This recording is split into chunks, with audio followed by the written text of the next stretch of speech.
네, 사랑 성도님들, 우리는 가족이라는 단어를 들으면 사랑과 헌신, 그리고 서로를 향한 어떤 책임감, 이런 것들이 떠오릅니다. 우리는 가족 안에서 서로 부족함을 감싸주고 또 어려울 때 힘이 되어주는 그런 공동체 안에서 살아가고 있습니다. 흥미로운 거는 하나님께서는 교회를 영적인 가족으로 만드셨다라는 사실입니다. 그래서 오늘 본문에서 바울은 디모데에게 교회 공동체가 하나님의 가족으로 어떻게 함께 살아가야 하는지 이 부분에 대해서 실제적인 그런 가르침을 주고 있습니다. 특히나 사회적인 약자, 고아나 가부, 이들을 어떻게 돌봐야 하는지 구체적으로 말을 하고 있는데요. 그 당시 로마의 법 제도를 보면 과부를 돌보는 책임을 가족이나 또 마을에 맡겼습니다. 어떤 일이 있었냐면 결혼을 하기 위해서는 결혼 지참금을 받습니다. 그런데 남편을 잃고 과부가 된 경우 결혼 지참금을 돌려받고 그리고 자기 고향으로 돌아가 자기 부모와 살 수 있는 기회가 있습니다. 그런데 어떤 경우는 결혼 지참금을 받지 못하는 경우가 있고 또 그 아들의 어떤 도움을 받아야 하는데 실제적인 가장의 역할을 그 아들이 하죠. 하지만 그 아들조차 없는 경우에는 그 오늘 본문 말씀에 보면은 에베소 교회나 뭐 이런 마을, 시 이런 곳에서 그들을 도와주어야 합니다. 하지만 그런 법 제도가 실제로 잘 지켜졌는지는 의문입니다. 오늘 본문 말씀을 보면 그런 과부를 돌보는 책임을 교회가 져야 한다라고 강조하고 있습니다. 오늘날 우리에게도 이 말씀은 좋은 교훈을 줍니다. 아주 중요한 교훈입니다. 교회는 단순히 같은 신앙을 가진 사람들의 모임이 아니라 하나님의 가족으로 우리가 서로 돌보며 사랑해야 할 책임이 있는 공동체다라는 것입니다. 그래서 바울은 1절과 2절 말씀을 보면 서로 존중하라라고 권면하고 있습니다. 5장 1절과 2절 말씀입니다. 늙은이를 꾸짖지 말고 권하되 아버지에게 하듯 하며 젊은 이에게는 형제에게 하듯 하고 늙은 여자에게는 어머니에게 하듯 하며 젊은 여자에게는 온전히 깨끗함으로 자매에게 하듯 하라 라고 말합니다. 여러분, 이 말씀은 교회가 단지 그냥 예배만 드리는 그런 공동체가 아니라 서로를 가족처럼 대하는 공동체가 되어야 한다라는 것을 우리에게 알려주고 있습니다. 나이가 많으신 성도님들께는 부모를 대하듯이 그들을 존중하고 또 공경하고 또 동료, 성도들은 형제와 자매처럼 서로를 사랑하고 신뢰하며 대하라는 것입니다. 그래서 교회 안에서 나이나 성별이나 어떤 배경의 차이를 초월하는 그런 유대감을 형성하라는 것이 바울의 권면입니다. 우리 사랑하는 성도님들, 오늘날 우리 교회 안에서도 이런 가족과 같은 관계가 꼭 필요합니다.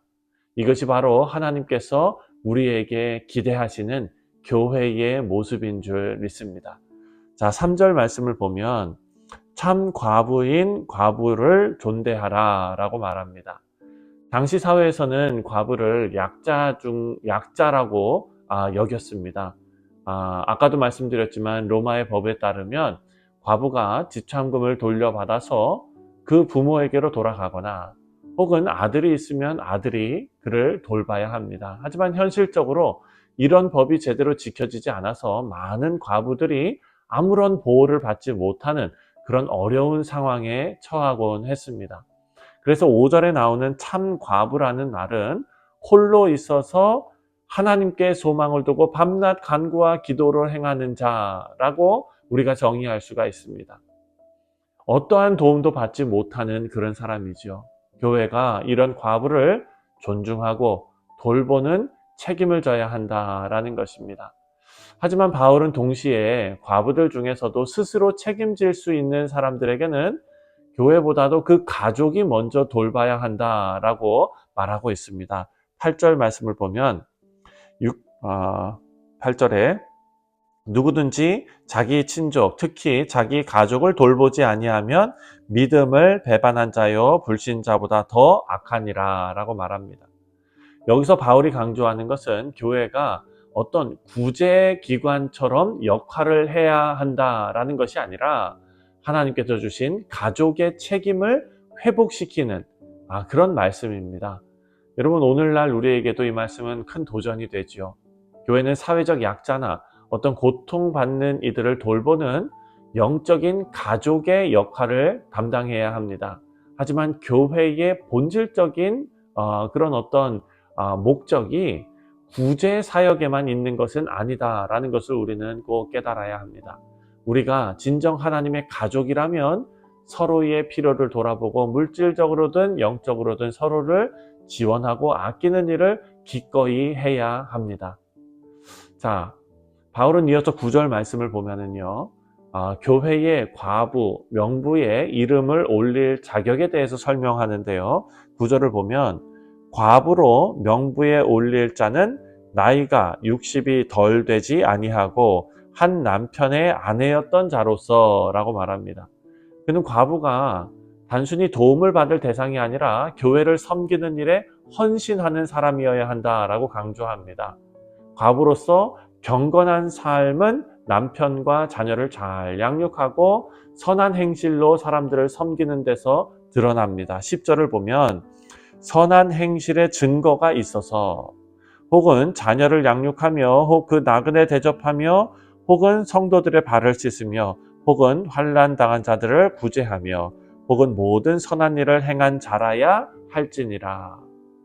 또 14절 말씀을 보면 그러므로 젊은이는 시집을 가서 아이를 낳고 집을 다스리고 대적에 비방할 기회를 조금도 주지 말기를 원하노라 라고 말합니다.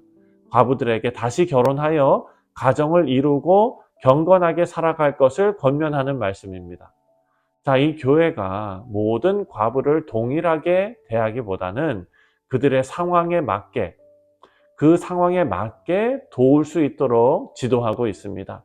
각자가 경건한 삶을 살아갈 수 있도록 돕기 위한 방법 중에 하나인 것입니다. 자, 오늘날 우리는 다양한 배경을 가진 사람들이 모인 공동체에서 우리가 살아가고 있습니다. 각기 다른 삶의 경험과 그리고 다른 연륜을 가진 성도들이 한자리에 모여서 하나님의 가족이 된다는 것. 여러분, 이것은 어찌 보면 쉬운 일은 아닙니다. 하지만 바울의 가르침은 분명합니다. 교회는 하나님의 가족이고 그 안에서 서로 돌보고 사랑해야 한다.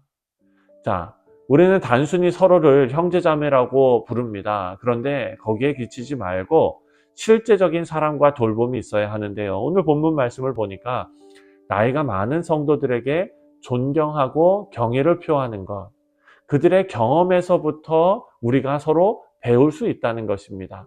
그리고 어려움을 겪는 이웃이 있다면 물질적으로 또 영적으로 그들을 돌보고 지원해야 한다라는 교훈을 얻습니다. 또 젊은 성도들은 신앙의 본이 되는 삶을 살고 서로를 격려하고 깨끗함과 순결함으로 살아가야 한다라는 내용도 오늘 본문에 담겨 있습니다. 사랑하는 성도님들, 말씀의 결론을 맺습니다. 오늘 본문에서 바울이 디모데에게 전한 이 권면은 교회가 단순히 어떤 그런 모임이 아니라 하나님의 가족이다라는 깨달음을 우리에게 줍니다. 이 가족은 다 다른 배경과 나이와 그리고 경험을 가진 사람들이 모인 가족입니다. 하지만 이 다름을 하나로 묶을 수 있는 것은 바로 하나님의 사랑이죠. 하나님의 사랑 안에서 하나로 묶인 공동체가 바로 우리 교회입니다.